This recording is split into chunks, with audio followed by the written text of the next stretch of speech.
have been talking on this show now for the last 2 weeks about how the appropriate comparison for Mahomes is Michael Jordan as he approaches the three-peat. Yesterday, Mahomes was asked what it's like to be compared to the likes of Jordan and another legend, Kobe Bryant.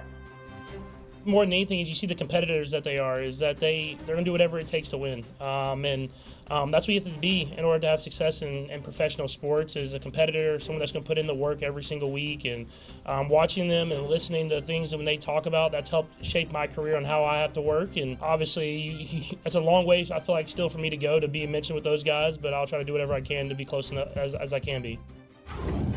That's as good an answer as you can possibly have, right? He gives good answers. How are you supposed to answer the question? People are comparing you to Michael Jordan. Perfect.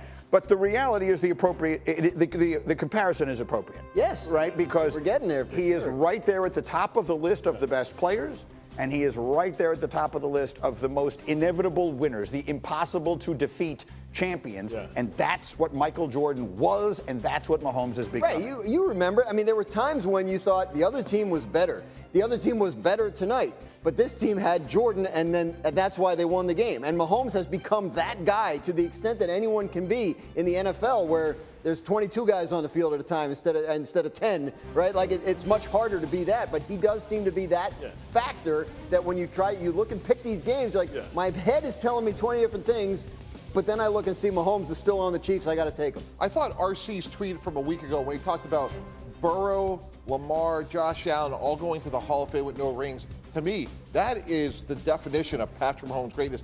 Those three quarterbacks may go down as three of the greatest of all time, and they can't touch him. That to me shows you how great he is. Well, I saw someone on TV do an essay about that exactly. Oh, it was me last week. And those three guys are Charles Barkley, who made it to one finals, and Michael Jordan averaged 41 points a game in that final when the Suns had home court advantage and Barkley was the league MVP. Karl Malone, whose teams had home court advantage against the Bulls, and he went 0-2 against Michael in the finals. And who was Patrick Ewing. Do you know how many times Patrick Ewing played Jordan in the NBA playoffs? 5. Do you know how many times the Knicks won? 0. That's Josh Allen. So the point is, this is that team of rivals. This is exactly the way it's setting up. By the way, Mahomes is 29. When Jordan completed his first three-peat, he was 30. Ooh, the similarities are eerie. Well, does Mahomes, is he going to go play baseball and give some other guys an opportunity to win? I know he has his repertoire, but I would compare him more. His dad was a baseball player. Yeah, major league baseball player. I would compare him more to Magic Johnson because his success is early. Remember, Michael Jordan had to go through the Pistons and Larry Bird, and he was losing. You know, this is early success. We've never seen somebody be so dominant so early in their career. Now, the question is, can he sustain it? Because when you talk about being the greatest of all time, Tom Brady, gets that because of the titles, but also the longevity of his dominance. Once his skills started diminishing physical, he started to win with his mind. I think the answer is absolutely yes, guys. To me, they're ahead of schedule. Outside is Travis Kelce. Who's their go-to receiver? The answer is we don't know. It's a grade of, it could be DeAndre Hopkins, it could be Hollywood Brown. And they moved on from Tyreek Hill, who, to me, unquestionably the most explosive player in the NFL, and they have not missed a beat. Imagine if they go out and get a bona fide number one receiver in his prime. It's really remarkable what they're doing with, really, outside of Travis Kelce, a group of fairly average skill players. If you look at Brady's career, which is the football player to which he is going to be compared, Brady won a bunch of Super Bowls early. Then he went a decade without winning one, and then he started winning a bunch of them again. So Mahomes is way ahead of that schedule. So the answer to the question is this. If he wins the Super Bowl next weekend and retires the following day, which obviously is not going to happen. Unlikely. No, he's not the greatest of all time. Right. But what wouldn't you be willing to bet that by the time it's all said and done, he's going to be, because he is so far ahead of the pace that Brady was on at the same time. But Bart's point is the key one. Like, how long do you sustain it? How long do you want to? Right? That's the other thing. I mean, like, Brady is very exceptional, like, to want to play until age 45 because he burned inside to win like that. Like, is Patrick Mahomes still going to feel this way 10, 15 years from now? Like, we don't know, and I'll bet he doesn't either. But that's why I say, you talk about the first three-peats, you talk about Magic, right? You talk about the 80s, how the 80s was pretty much the Celtics and the Lakers. Pistons. And then the Pistons. Yeah, and the Lakers and the Pistons, right? So is Josh Allen, is Lamar Jackson, are they the Michael Jordans that are learning how to win by losing to Michael Mahomes, losing to Mahomes, and then come back and learn how to beat Mahomes and his squad later in his career? You know what's just fascinating me in this conversation is you would say one of the reasons it could end is, well, Andy Reid's close to the end. But then you look at Pete Carroll. He's like 8 years younger than Pete Carroll. So, like, he got something special in that chewing gum, though. I'll tell you that. my point is, like, there's something special between, obviously, Patrick Mahomes and Andy Reid.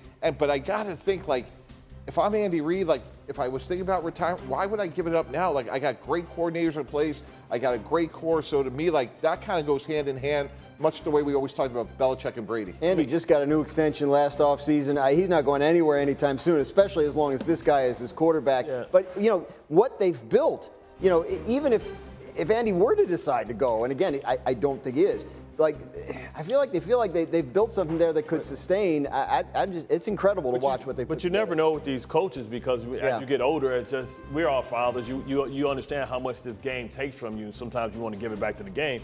I think another conversation we should be having is Andy Reid potentially going to be the greatest coach of all time by the time this is all. That's why I thought, like, people want to say Belichick wanted to come back to catch Shula. I almost think Belichick wanted to come back so Reid didn't catch him, which he's coming. He's going to do. You know, as a corollary to this, have we ever seen in one division 4 coaches with the resume of Jim Harbaugh, Pete Carroll, Sean Payton, and Andy Reid? No. It's legendary. The answer is no. It's the most wins by any division that had. I mean, there's no weak link amongst those 4. I mean, no, but they're all looking up at Reid and at Mahomes, and we will see if Mahomes is able to win another one come week from Sunday. Meanwhile, here's our guy Joe Fortenbaugh, once again our betting expert with us every day, and because these are tricky teams, particularly the Chiefs. They live in a lot of these trick plays. We know Andy Reid's going to cook up something for this game. Today, we're going to give you the top 5 trick plays in Super Bowl history.